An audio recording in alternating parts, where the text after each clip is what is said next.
बच्चों, ये आपकी हिंदी की पुस्तक है, हिंदी प्रवलिका। आज की कक्षा में हम इसका पाठ 9 पढ़ेंगे, रानी चींटी। जब मैं आप पढ़ूंगी तो आपने बहुत ध्यान से उसको अपनी बुक में फिंगर रखना है और अच्छे से उसको उच्चारण करना है। ठीक है, मेरे साथ साथ। एक, जब मैं बोलूंगी तो मेरे पीछे पीछे आपने उसको बोलना है। एक था जंगल, उसमें एक घमंडी शेर रहता था। शेर को अपने बल पर बहुत घमंड था। वह सभी को अपने से छोटा समझता था। एक दिन उसने घोषणा करवाई कि सभी लोग उसे आकर प्रणाम करें। अगले दिन एक एक करके सभी जानवर शेर महाराज को प्रणाम करने आए। शेर ने इधर उधर देखा और बोला, अरे चींटियां नहीं आईं अभी तक। खरगोश बोला, महाराज वे तो हमेशा देर से ही आती हैं।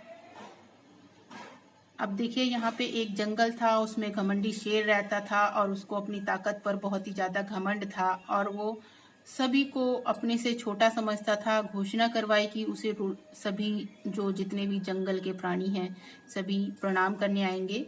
और अगले दिन एक एक करके सभी आए और सबको प्रणाम किया। और शेर ने देखा कि सब तो आ गए लेकिन चींटियां नहीं आई हैं अभी तक।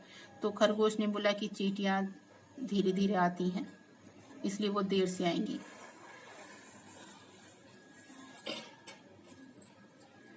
लोमड़ी बोली, जल्दी पहुंचना उनके बस की बात नहीं है। यह सुनकर सभी जानवर हंस पड़े। शेर लाल पीला हो गया।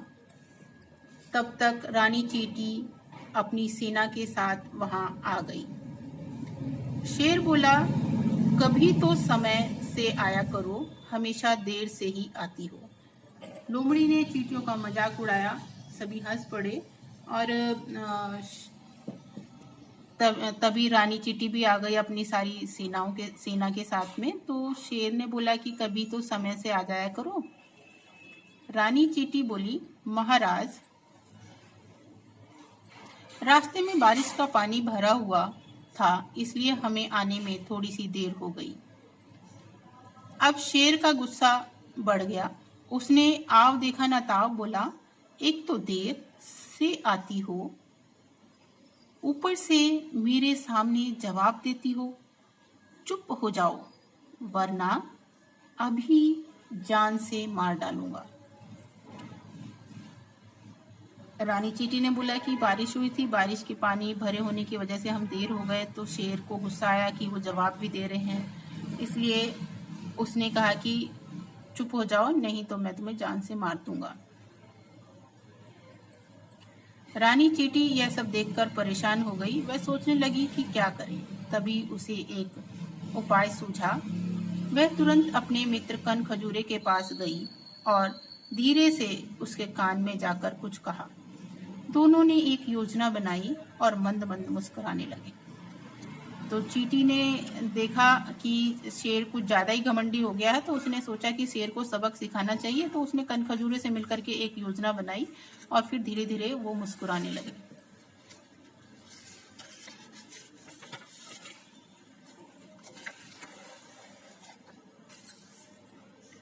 उधर शेर भोजन करके विश्राम करने लगा। कुछ ही देर में उसे नींद आ गई। शेर ने भोजन किया और फिर आराम करने के लिए बैठा ही था कि उसे नींद आ गई। कन खजूरा चुपके से शेर के कान में घुस गया। उसने शेर के कान में जोर से काटा। अब तो शेर परेशान हो गया और दर्द से तड़प उठा। वह इधर उधर उछलने लगा, पर किसी की भी तरह दर्द कम नहीं हुआ। इतने में जंगल के सभी जानवर भी वहां आ गए। शेर के कान का दर्द बढ़ता ही जा रहा था। सभी जानवर चुपचाप खड़े थे, पर वे शेर की कोई मदद नहीं कर पा रहे थे। अब कनखजूरा शेर के कान में घुसा और उसने काट लिया और शेर का क्या है दर्द बढ़ता जा रहा था, तड़प रहा था वो दर्द से, लेकिन कोई भी उसकी मदद नहीं कर सकता था। हाथी बोला, महाराज मुझे लगता है कि आपके कान में कोई कीड़ा घुस गया है जिसके कारण आपको कष्ट हो रहा है। आप रानी चींटी को बुलवाइए, वही आपकी मदद कर सकती है। तो हाथी ने सुझाव दिया कि आप कोई कीड़ा घुस गया है और आप रानी चींटी को बुलाओ, वो आपकी मदद करेंगे। शेर ने रानी चींटी को संदेश भेजा। थोड़ी देर में ही रानी चींटी अपनी सेना के साथ शेर की गुफा में पहुंच गई।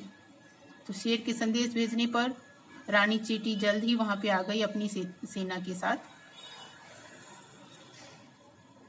शेर ने कहा, मेरे कान में बहुत तेज दर्द है, कृपया मेरी मदद करो।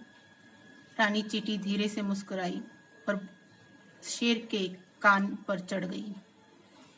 वहां पहुंचकर उसने कन खजूरे को आवाज लगाई। धन्यवाद मित्र, अब तुम बाहर आ सकते हो। रानी चींटी की आवाज सुनकर कन खजूरा झटपट बाहर आ गया। उसके बाहर आते ही शेर को दर्द से छुटकारा मिल गया। शेर बोला, चींटी बहन मुझे क्षमा कर दो, मेरी समझ में आ गया कि कभी किसी को छोटा नहीं समझना चाहिए। इस प्रकार एक नन्हे से कन खजूरे और चींटी ने शेर का घमंड चूर चूर कर दिया। तो बच्चों यहाँ पे रानी चींटी शेर के कान पर चढ़ी और फिर कन खजूरे को आवाज लगाई कि अब आपका काम पूरा हो गया है, अब आप बाहर आ जाइए। और जैसे ही कन खजूरा बाहर आया और वो उसका दर्द खत्म हो गया, तो शेर को ये बात समझ में आ गई कि हमें किसी को छोटा नहीं समझना चाहिए और सभी बराबर हैं, और शेर का जो घमंड था अब खत्म हो गया था। तो बच्चों हमें इस कहानी से शिक्षा मिलती है कि हमें कभी भी घमंड नहीं करना चाहिए, अपने ताकत का उपयोग नहीं करना चाहिए, अपने ताकत की वजह से किसी छोटे को परेशान नहीं करना चाहिए, क्योंकि सबका अपना अपना कार्य होता है और सब अपना कार्य अलग अलग करते हैं।